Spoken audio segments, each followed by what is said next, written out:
Accidentally block someone on WhatsApp and want to unblock them? No worries. In this video, I'll show you 2 simple ways to unblock someone on WhatsApp. Let's dive in.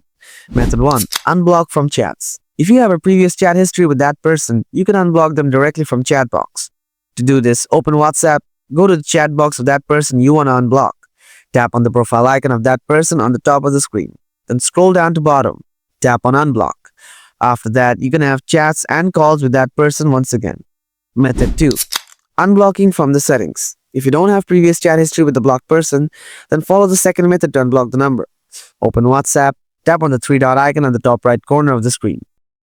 Then open privacy.